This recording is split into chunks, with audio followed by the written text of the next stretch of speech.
കോടമഞ്ഞിൻ ഹോഹോയ് താഴ്വരയിൽ ഹോഹോയ് ഇരക്കടമ്പ് പൊക്കുമ്പോൾ ലാലല്ലാ ലാലല്ല.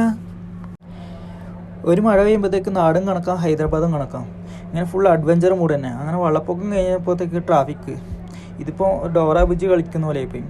കാട് മല കുന്ന് അടുത്ത് എന്നാമോ. ഇതിപ്പോൾ പണ്ടാരോ പറഞ്ഞ പോലെ ആയിപ്പോയി. മനസ്സിൽ അതിയായ ആഗ്രഹം ഉണ്ടെങ്കിൽ അവിടെ എത്തുക തന്നെ ചെയ്യും. അങ്ങനെ നാട്ടിൽ നിന്ന് വിട്ടിട്ട് അങ്ങനെ 6 മാസത്തിന് ശേഷം അങ്ങനെ കണ്ണൂരത്തെ കല്യാണ ബിരിയാണി കഴിക്കുന്നു. ഇപ്പം രണ്ടും നല്ല ക്വാളിറ്റി ഉണ്ട്. ഇപ്പോൾ ക്വാണ്ടിറ്റി ഉണ്ട്. 2 ചിക്കൻ പീസ്, നല്ല കച്ചമ്പറ്, പിന്നെ അച്ചാറ്, വേറൊന്നും വേണ്ടല്ലേ. നല്ല വിശപ്പുണ്ടായതുകൊണ്ട് തന്നെ വേഗം കഴിച്ചു എന്ന് അറിഞ്ഞിട്ടാണ്. ഈ ലൊക്കേഷൻ ഹൈദരാബാദിലത്തെ ഒട്ടുമിക്ക മലയാളികൾക്ക് അറിയാൻ തോന്നും. അമ്മ ഇതിനടുത്ത് ഇതിപ്പോൾ അടുത്ത ദിവസത്തെ കഴിച്ചാണെന്ന്. കപ്പിയും ബീഫുമാണ് ഇപ്പം. ഇതും സെറ്റായിനിപ്പം. ഇത് കഴിച്ചപ്പോൾ പൊറോട്ടയും അപ്പവും പറഞ്ഞു, പിന്നെ ഒരു ബീഫും. ഇവിടുത്തെ ഫുഡെല്ലാം നല്ല രസമുണ്ട് ഇപ്പം. അങ്ങനെ ഫുഡും കഴിച്ചിട്ട് തിരിച്ച് റൂമിലേക്ക് പോയാണ്. ഇതിപ്പോൾ ലൊക്കേഷൻ വരുന്ന ഹൈദരാബാദ് ഹൈടെക് സിറ്റിയിൽ നിന്ന് ഏകദേശം 14 കിലോമീറ്റർ പോകാനുണ്ട്. ഇപ്പം ഗോവനപ്പള്ളി എന്ന സ്ഥലത്തിൻ്റെ വരും. ഓക്കെ എന്നാൽ.